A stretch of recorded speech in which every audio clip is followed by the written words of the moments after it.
Boah, jetzt gibt er nochmal Gas. Boah. Boah. Wirklich, das ist der Wahnsinn hier. Das ist das Paradies, Leute, ja.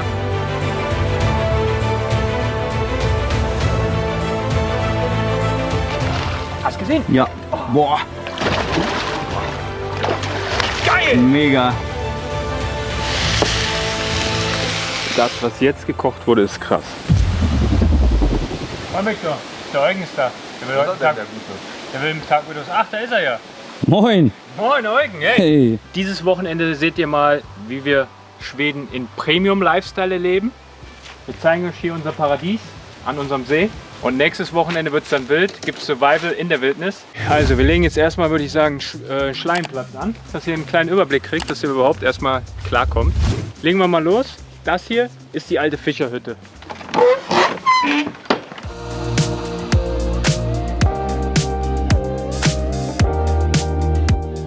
Gut Leute, jetzt werden wir wie gesagt first things first erstmal einen Schleimplatz anlegen. Hier haben wir die kleinen Routen schon mal. Mais und Boilies. Und wir legen eine GoPro rein. Weil die kommen hier ins ganz Flache, vermuten wir.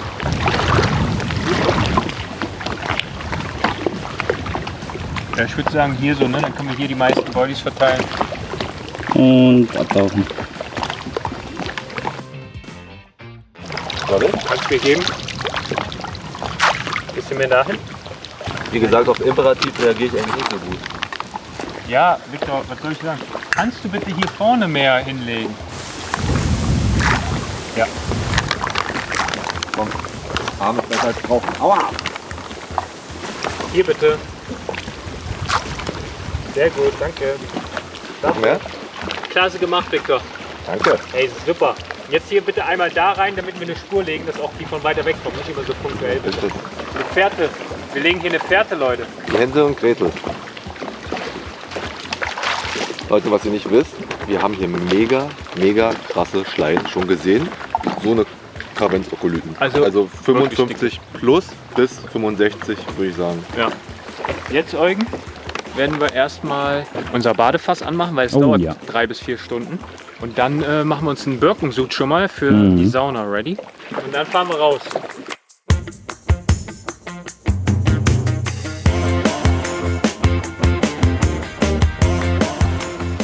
So, Abpackmatte bereiten wir schon mal vor hier für unsere Schleien.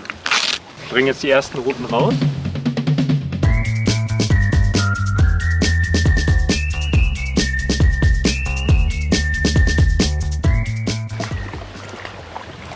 So. Ja, also noch mal einmal sagen, dass wir keine Plumpsangler sind. Wir sind halt echte Allrounder, Victor, oder? Sagen wir mal so, wir können alles. Ja, wir sind Generalisten. Wir sind in keiner Sache richtig gut, aber dafür in allen sehr, sehr gut.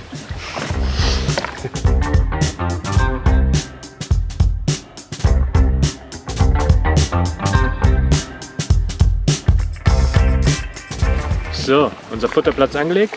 Die Anzeiger sind scharf. Dann geht's jetzt weiter.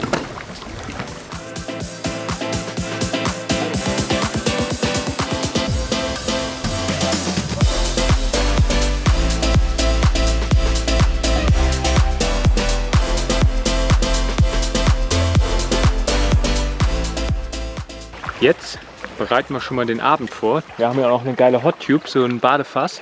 Und wir wollen für morgen schon mal die Sauna vorbereiten. Da haben wir nämlich auch eine. Und zwar wollen wir das diesmal mit Birkenzweigen machen. Deswegen haben wir 3 Arten von Messern. Das brauchen wir nachher zum Filetieren. Das brauchen wir zum Holzspalten. Und das hier nehmen wir jetzt für die Birkenzweige. Ich würde sagen, 2 Ladungen hiervon machen wir. Wickeln wir es schön mit Kordel dann unten. Aber wir wollen noch den Sud haben. Am besten legen wir das in den Eimer ein. Dann können wir das Wasser auch noch mit aufgießen, weißt du?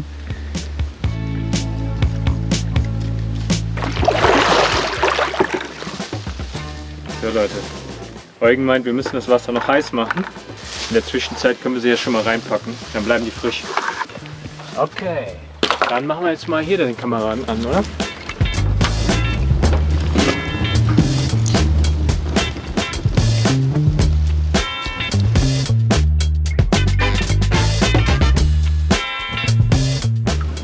Wie viel Grad haben wir jetzt? Jetzt haben wir 25 haben wir. Gut, das kann jetzt bis heute Abend aufheizen. So Leute, ich wollte euch übrigens auch mal zeigen, wie wir hier so leben. Habe ich noch gar nicht richtig gesagt. Da haben wir eine Hütte, eine Ferienhütte. Da wohnt der Eugen zurzeit. Unten haben wir Küche, oben Wohnzimmer und so. Kann ja auch ein bisschen arbeiten, ein kleines Büro. Weil unter der Woche arbeiten wir hier auch ganz normal. Remote, ganz, ne? Wisst ihr ja. Da haben wir noch ein kleines Tiny Häuschen, da wohne ich zurzeit. Dann hier links ist Viktors Häuschen. Und da vorne dran ist eine richtig geile Sauna mit Seeblick. Da vorne liegt noch ein Boot, noch Kajak, Stand-Up-Paddle haben wir hier. Alles am Start.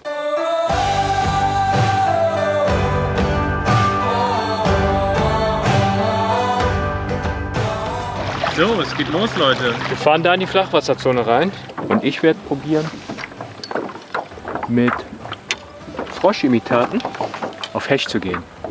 Das heißt, den einen oder anderen Hecht dort Topwater zu fangen. Das Geile hier dran ist, du kannst mitten ins Schilf werfen, ohne dass der hängen bleibt. Warum? Weil die Haken schön versteckt sind.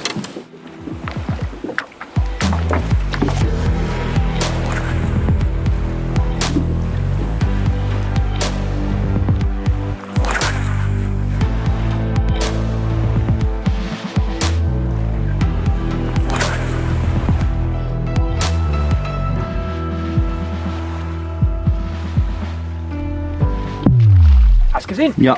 Boah, Hast du ihn oder was? Nee, ist da wieder war er, ein Hängen Alter. Krass. geblieben. Den kriegen wir noch mal.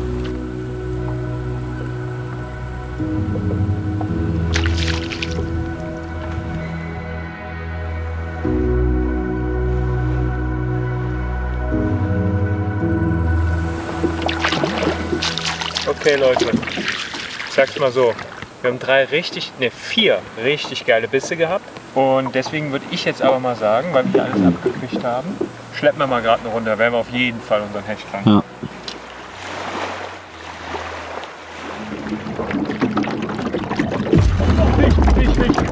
Fisch! Yes. Boah! Yes. So, jetzt ist ein bisschen die Gefahr mit den Schnüren. Schnurchaos. Bei 2 Ruten.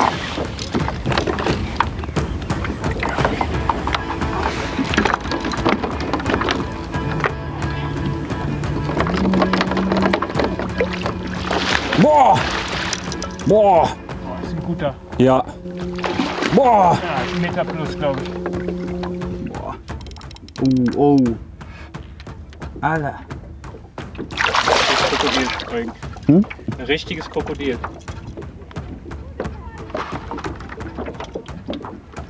Ja, Mann. Da ist er. Geil. Sehr gut. Zum Glück fische ich nur mit einem Drilling, Leute.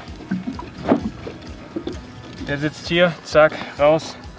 Ist er. Das ist ein Meterfisch. Ja, Er hat so gerade einen super. Boah, Meter. Willst du ein bisschen schön. rankommen? Schönes Ding. So Leute, ich wollte ihn noch einmal ganz kurz präsentieren und messen, bevor ich ihn schwimmen lasse. Aber es war auch ganz gut so, weil Sommer, die Fische sind ein bisschen empfindlicher. Der ist mir aus der Hand gegleitet, der durfte direkt wieder schwimmen.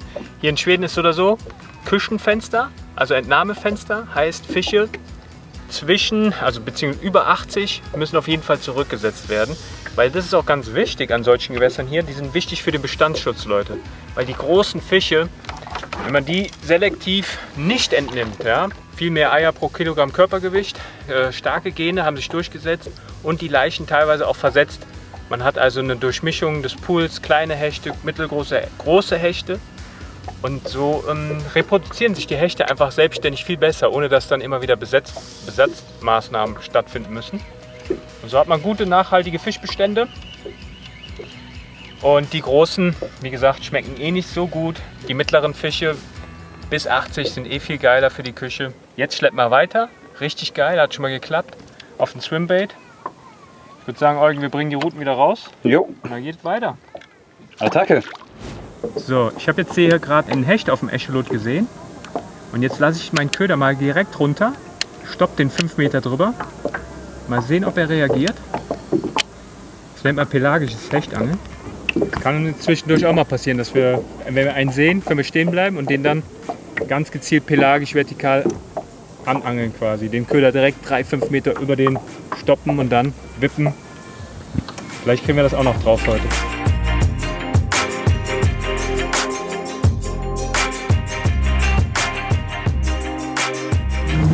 Ich habe noch nie so viel Meterhechte in einer Woche gefangen.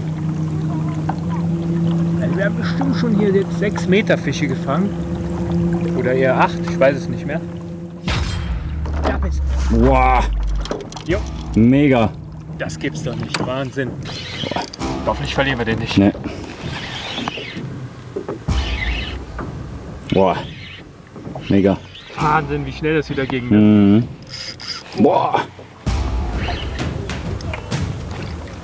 Da kommt er. Kannst hier, ne? Boah, jetzt gibt er nochmal Gas. Boah. Boah. Boah, so war das gestern bei mir auch. Ich glaube, das ist eine Maschine, Eugen. Der Ja. fühlt sich schwer an. Oh, das ist ein noch größerer Fisch. Lecco mio. Alter, das ist bestimmt 1,10 Meter oder so. Da kommt er jetzt. So.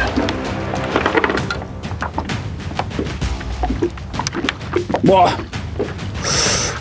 Oh, oh, oh, oh, oh, oh, oh, oh.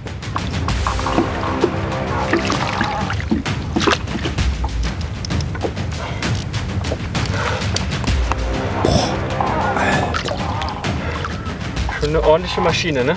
Alter. Boah. Jetzt hast du ihn. Jetzt habe ich ihn. Zum Glück, Leute, habe ich eine Pischzange mit, weil der hängt hier leider zwischen einem Kiembogen oder an einem. Und da knacke ich lieber meinen Haken auf, als dir so einen Meterfisch zu verletzen. Jawohl, Haken ist raus. Ohne Fisch verletzt zu haben, immer eine Kneifzange beim gezielten Hechtangeln mit dabei haben, Leute. Boah, ist der schwer. Scheiße. Was für ein Fisch. Hammer. Wahnsinn. Wahnsinn. So, Leute. Der Fisch hat über 1,5 Meter, 1,7 Meter habe ich hier mir angelegt. Den lassen wir jetzt schön direkt wieder schwimmen. Stabilisieren den hinten an der Schwanzflosse. Und dann gucken wir mal. Da will er schwimmen. Wow. Geil! Mega. Wahnsinn, Mann. Geil. So gut. Sehr schön. Wirklich, das ist der Wahnsinn hier. Das ist das Paradies, Leute, ja? Ja.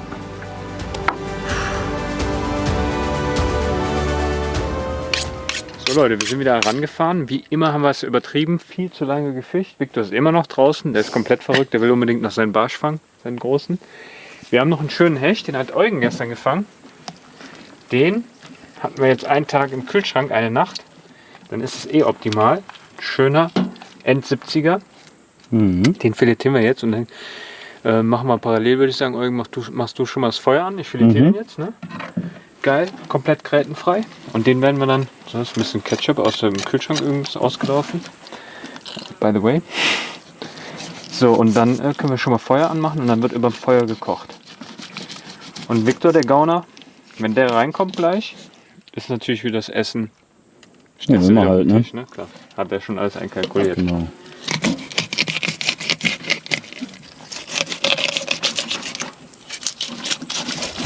So, Nummer uno.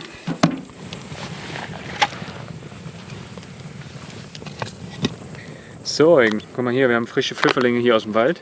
Die Mhm. Berit für uns gesammelt. Wir werden morgen spätestens nächste Woche, wenn wir hier survival-mäßig im Wald zelten werden, am See meine ich, werden wir das auch machen. Aber jetzt müssen die erstmal geputzt werden, weil hier ist noch jede Menge Zeugs dran.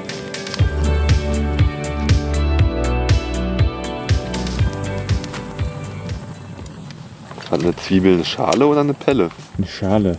Das ist doch keine Schale. Natürlich, Victor. Schale, Schicht für Schicht. Ja. Zwiebelprinzip. Nein, da bin ich noch nicht überzeugt von. Ja. Können die Leute mal in die Kommentare schreiben. Naja, auf jeden Fall macht Victor das hier immer schön über dem Feuer. Ich erzähle, dass ich einen richtig geilen riesen Barsch gefangen habe. Das heißt riesig. 44 cm. Wow. Auf Topwater. Geil. Faust.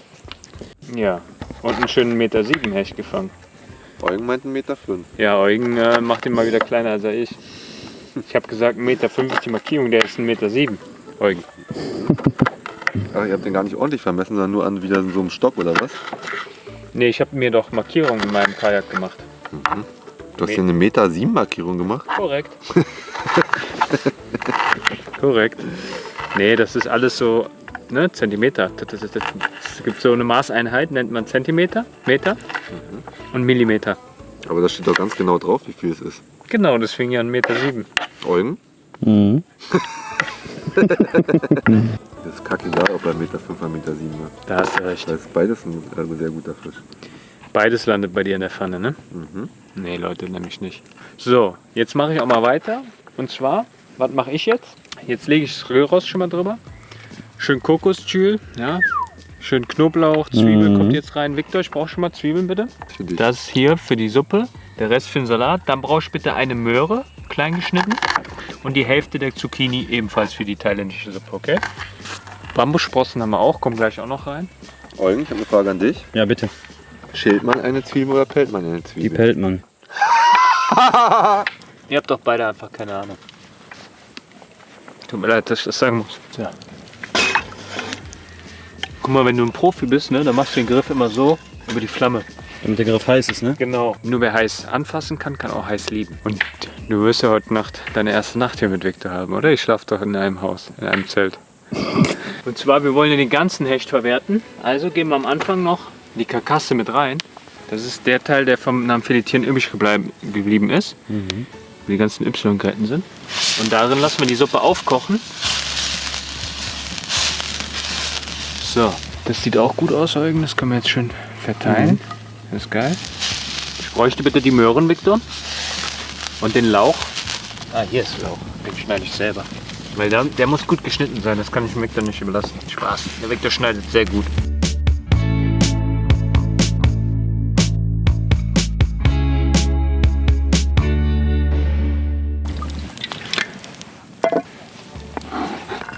Zwiebeln bitte, Victor.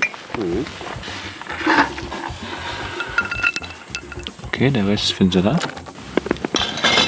Auf. Unseren Reis. Gestern haben wir ein schönes Thai Curry gemacht mit Hechtfilet. Wenn ihr uns bei Instagram folgt, könnt ihr das sehen. So, da machen wir hin und wieder so Behind-the-Scenes-Stories.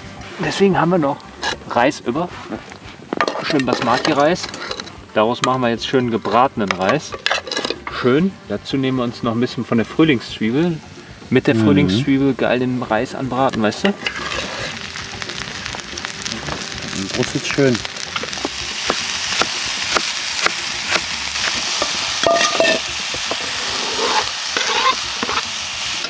Ein bisschen indirekt, weißt du, so halb am Stein. Jetzt kommen die Zwiebelchen. Jetzt kommt der Reis dabei. Das riecht schon so gut.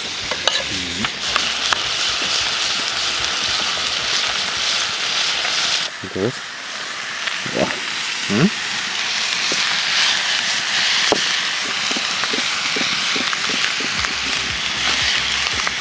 Um die Pfifferlinge nicht verbrennen zu lassen, schön Sahne dazwischen. Chili auf jeden Fall ein bisschen für den Reis. Nicht zu viel. Mal ein bisschen Kurkuma. Auch ein bisschen übers Feuer, ne? Ja, ja. Auch wichtig für den Reis. Und schön für die Suppe. Jawohl. Jetzt machen wir dann nochmal schön Salz und Pfeffer drüber.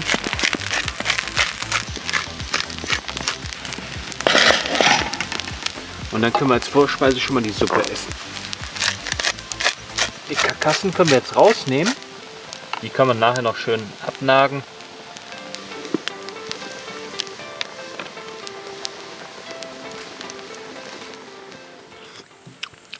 Ein Träumchen. Ja. Boah. Ich habe die Pfifferlingspfanne probiert und die Suppe gerade. Mhm. Und es ist eine komplett neue Liga. Ich kann es Echt? selber gar nicht glauben. Ich will mich jetzt selber nicht loben, aber das, was jetzt gekocht wurde, ist krass. Ich werde jetzt zuerst mal die Suppe anrichten. Victor, bist du bereit? Kannst du dein Handy dann bitte komplett wegmachen? Dann? Weil das wird jetzt heftig. Das wird deine erste thailändische Hechtsuppe sein, oder? Kann das sein? Yes. Bereit? Ja, überbereit. Wir sollen das alles aufessen. So. Boah, das riecht schon sau lecker. Guck mir das lecker Filet an. So. Guten. Ich bin mal gespannt.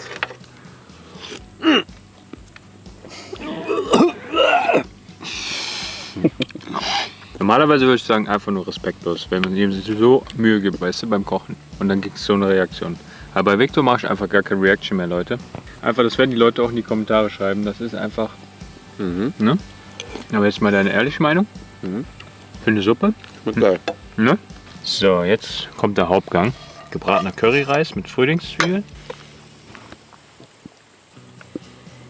Oh yes. Sau lecker. Ja. Boah. Victor? Richtig geil mit dem Pfifferling. Ist gut, oder? Ja, richtig nice. Ja.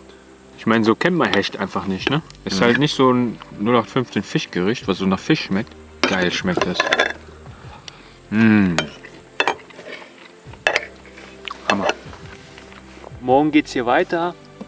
Morgen steht noch an Tauchen. Ja, ich nehme euch mal mit unter Wasser, zeige euch mal, was hier alles abgeht. Ich habe eine geile Taucherbrille mit, hol die GoPro dann unter Wasser mit. Wir gehen noch in die Pilze, das heißt in den Wald, Pilze sammeln. Wir werden morgen noch mal angeln gehen. Ich werde es morgen auf die Schleien probieren. Ich weiß jetzt, wo sie sind. Bis bald, Leute. Euer Hubertus von Fishing King und euer Victor von Ich gehe angeln. Korrekt.